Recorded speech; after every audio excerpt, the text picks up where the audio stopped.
নজর রাখবো টলিউডের খবরে।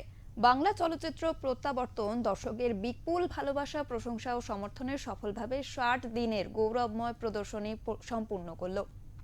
এই বিশেষ মাইল ফলককে স্মরণীয় করে রাখতে সম্প্রতি কলকাতার নন্দন 2 প্রেক্ষাগৃহে আয়োজিত হয় ছবির বিশেষ প্রদর্শনী এবং 60 দিন পূর্তির উদযাপন। কেক কেটে 60 দিনের এই গৌরবময় যাত্রা উদযাপন করা হয় এবং ছবির দীর্ঘ সাফল্য কামনা করা হয়। অনুষ্ঠানে উপস্থিত ছিলেন ছবির পরিচালক সমর্পণ সেনগুপ্ত, প্রযোজক অভিজিৎ চ্যাটার্জি, অভিনেতা অঞ্জন দত্ত, অভিনেত্রী রূপা গাঙ্গুলি, অপরাজিতা আড্ড, খরাজ মুখার্জি, অভিপ্সা চ্যাটার্জি সহ টলিউডের বহু বিশিষ্ট ব্যক্তিত্ব ও ছবির কলাকুশলীরা।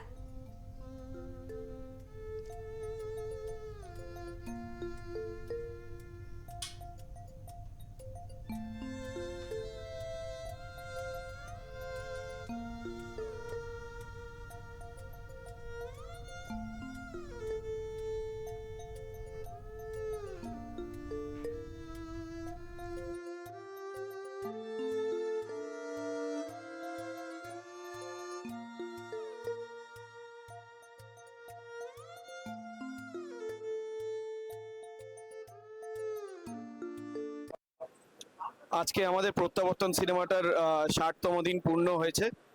নন্দনে আজকে হাউসফুল। তো অবশ্যই খুব ভালো লাগছে, একটা বাংলা সিনেমা এরকমভাবে ভালোভাবে চলছে। তো যারা দেখেননি তাদেরকে বলবো তাড়াতাড়ি গিয়ে নন্দনে টিকিট কেটে সিনেমাটা দেখবেন এবং আশা করি আপনাদের সবার ভালো লাগবে। ধন্যবাদ। নমস্কার। আজকে কলকাতা একেবারে বৃষ্টি স্নাত। আজকে বর্ষার জলে আমরা অর্ধনিমগ্ন, কিন্তু খুব ভালো লাগছে যে এতজন দর্শক এসছে এই ঝড় জল উপেক্ষা করেও। আজকে আমাদের খুব গর্বের একটা মাইলস্টোন বটে, খুব গর্বের মাইল ফলক। 60 দিন আমরা অতিক্রম করলাম। আজকে 60 দিনে আমরা পদার্পণ করলাম প্রত্যাবর্তনের 60 days in halls। প্রায় রোজই হাউসফুল যাচ্ছে নন্দনে এখানে, দেখেও খুব ভালো লাগছে। আজকে আমাদের সব কলাকুশলীরাও এসছেন সবার সাথে একসাথে উদযাপন করতে, খুব ভালো লাগছে। অনেক ধন্যবাদ এবং কনগ্রাচুলেশনস জানাবো সমর্পণকে, আমাদের পরিচালক অভিজিৎকে, মিষ্টুকে, সব কাস্ট এন্ড ক্রুকে। Thank you. প্রথমে প্রত্যাবর্তনের কাছে দুঃখিত, কারণ 60 দিন বাদে সিনেমাটা দেখতে হলো। কেন যে খবর আসেনি, এত অসাধারণ একটা সিনেমা, এত সমসাময়িক বিষয়, কি অসাধারণ অভিনয়, কি অসাধারণ গুণন, কিরকম ভাবে মাটির কাছে ফিরে যাওয়া, যেটা আমার জীবনের মূল মন্ত্র, আমার গ্রামের বাড়ি, সেখানে আমার বেঁচে থাকা, সব মিলিয়ে একটা অসাধারণ এই সিনেমার ক্যানভাস। কি অভিনয় করেছে প্রত্যেকে এই সিনেমাতে। যেমন শিলাদাকে যেন নতুন করে 26 বছর, মানে আমি অভিনয় জগতে আছি কিন্তু শিলাজিৎদার এরম অভিনয়, অপা আমার অত্যন্ত প্রিয় অভিনেত্রী, তার অভিনয়, রূপাদি, অঞ্জনদা মানেই আমরা জেনেছি ফিসকুল স্ট্রিট, অঞ্জনদা মানে বো ব্যারাক, অঞ্জনদা পুরুলিয়ার মাটির সঙ্গে মিশে গেছে। এই সিনেমা দেখলে অনেকের অনেক রকম যে সমস্যা ঘিরে থাকে মানুষের জীবন, আধুনিক সমস্যা, সবগুলো থেকে মানুষ বেরিয়ে আসতে পারবে। এই সিনেমাটা কন্ট্রিবিউশন বর্তমান সমাজের সব থেকে বড় যে অসুখ, যে জিনিসগুলো, সেখান থেকে বেরিয়ে আসতে পারবে। সমরপন্দা প্রত্যাবর্তন আজ 60 দিনে কেমন লাগছে? আগে প্রথমে তুই বল যে এই 60 দিন ধরে তুই যে প্রতিটা হলে গিয়ে সেই হল থেকে হাউসফুল হওয়া শোগুলোর এত মানুষের অডিয়েন্স রিয়াকশন তুললি, তোর কেমন লাগে? আমার আমার তো খুবই ভালো লেগেছে। আমি এতগুলো লোকের এত বিভিন্ন reaction, it is a different experience for me all together. But I want to ask you. অদ্ভুত লাগছে, এটা অসাধারণ, এত কিছু বলে বোঝানো যায় না।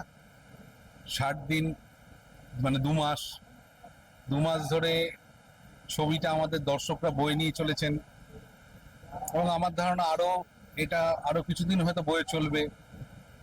একটা সুন্দর হাওয়ার মতো প্রত্যাবর্তন।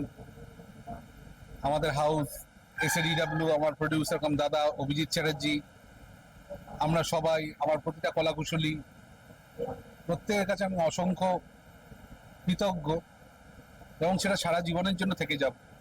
বিকজ আমার জীবনের প্রথম ছবি 60 days, গ্লোরিয়া 60 days বলতে বলছে লোকে, হয়তো বলতে পারি এখন। এটা অনেক বড় পেলাম, অনেক বড় পাওয়া আপনাদের সবার কাছ থেকে, এই জগতের কাছ থেকে, নেচারের কাছ থেকে। আমাকে যারা ভালোবাসে, আমাকে যারা আশীর্বাদ করেন, তাদের সব্বার কাছ থেকে এইভাবে ভালোবাসাটা রাখুন এবং চেষ্টা করবো আপনাদের ভালোবাসার মর্যাদা দিতে এবং আগামী দিনেও ভালো কিছু আপনাদের কাছে নিয়ে আসতে। সঙ্গে থাকুন, ভালোবাসুন। আপনাদের প্রত্যাবর্তন আমাদের মতোই শুভ হোক। ভালো থাকুন। নমস্কার সকলকে। আজকে প্রত্যাবর্তনের 60 দিন পূরণ হলো, 60 ডেজ কমপ্লিট হলো। আবার আমরা ফিরে এলাম, প্রত্যাবর্তন করে এলাম নন্দনে। সত্যি মানে এত তাড়াতাড়ি যে দিনগুলো কেটে গেল, সেই শুটের থেকেই 60 ডেজ যে এত তাড়াতাড়ি কেটে গেল মানে ভাবা যাচ্ছে না। আর নন্দন তো একটা বাঙালি ইমোশন, একটা একটা আর্ট, একটা কালচারাল প্লেস, একটা খুব বাঙালিদের খুব একটা কাছের জায়গা। আর সেখানে আমার প্রথম ছবি 60 দিন হয়ে গেল, পরপর হাউসফুল গেল, তো incredible thing for me. I am feeling truly blessed. আর এটার পুরো ক্রেডিটটাই যায় আমার দর্শকের প্রতি। থ্যাংক ইউ অডিয়েন্স, এত ভালোবাসা দেওয়ার জন্য, ছবিটা এত দিন চালানোর জন্য। আপনাদের জন্যেই এই যত সাকসেস, এই যত কিছু হচ্ছে সবই আপনাদের জন্য। তো আমার থেকে আপনাদেরকে অনেক অনেক অনেক ধন্যবাদ। Thank you for everything. আমাকে এরম ভাবে আশীর্বাদ করতে থাকবেন, বাংলা ছবির পাশে দাঁড়িয়ে থাকবেন। Thank you. আজকে 60th ডে, প্রত্যাবর্তন চলছে। খুব ভালো সিনেমাটা, মানে আমি মানে অ্যামেজিং। আমার হিরোইন তার মানে এত ভালো সে নাচ, এবং আমার ডিরেক্টর সমর্পণ ভীষণ ভালো এডিট করেছে সিনেমাটা। Everything is very good, everything is very very good. খুব ভালো লাগবে, আমি বুঝতে পারছিলাম, মানে মানুষের খুব ভালো লাগবে।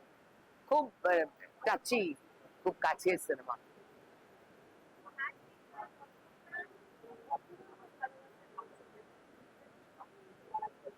হ্যাঁ, মানে আজকের তারিখে আবার যে বাংলা সিনেমা মানুষ হলে টিকিট কেটে আসছে দেখতে, সে অ্যাপ্রিসিয়েশনটা, মানুষের ভালো লাগাটা, তার মানে বাংলা সিনেমা এরকম জায়গায় চললে, সাধারণ আয়ত্তের মধ্যে মানুষের যদি টিকিটটা ম্যানেজেবল হয়, তাহলে এরকম ভাবে মানুষ দেখবে।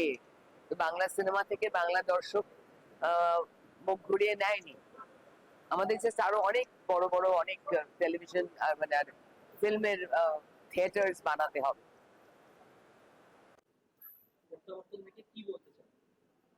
কিছু বলার নেই, ভাষা খুঁজে পাচ্ছি না। শুধু মানুষ কাঁদলে চোখ দিয়ে জল পড়ে, আনন্দে যে চোখ দিয়ে এরকম জল আসে, এই ছবিটা দেখে আমার আজকে সেটা মনে হচ্ছে। এত ভালো লেগেছে যে বাংলা ছবি মানে বাঙালি দর্শক দেখতে ভুলে যাচ্ছিল, এবং একটা সুন্দর মেসেজ এই ছবিতে আছে, পরিষ্কার শিক্ষার ছবি, এবং কোথাও বোরিং নেই। সুন্দর ক্যামেরা, সুন্দর ভাবনা, ডিরেক্টর প্রথম তার সমর্পণ ডিরেক্টর, ও আমার সম্পর্কে জামাই হয়। তো আমার সঙ্গে অনেকদিন যোগাযোগ ছিল না, আমি ওকে খালি বলতাম তুমি ছবি করো, কিন্তু ও আজকে যা করে পাবলিককে দেখালো, আমি পাবলিক হয়ে আমি মুগ্ধ হয়ে গেছি। আমি অনামিকা সাহা হয়ে দেখিনি, আমি একটা বাংলা ছবি দেখলাম যার নাম প্রত্যাবর্তন। আপনারা সবাই দেখুন, আপনারা দেখুন যে এখনো বাংলা ছবি করা যায়, এবং বাংলা ছবির থেকে যে কিছু পাওয়ার আছে, কিছু পাওয়া যায় এই ছবিতে, সেটা পাবে। বিশেষ করে ইয়াং জেনারেশনকে আমি বলবো, যাদের ছেলে মেয়ে ছোট, তারা অবশ্যই দেখবেন, কারণ এটা তাদের শিক্ষার ছবি। ধন্যবাদ, নমস্কার।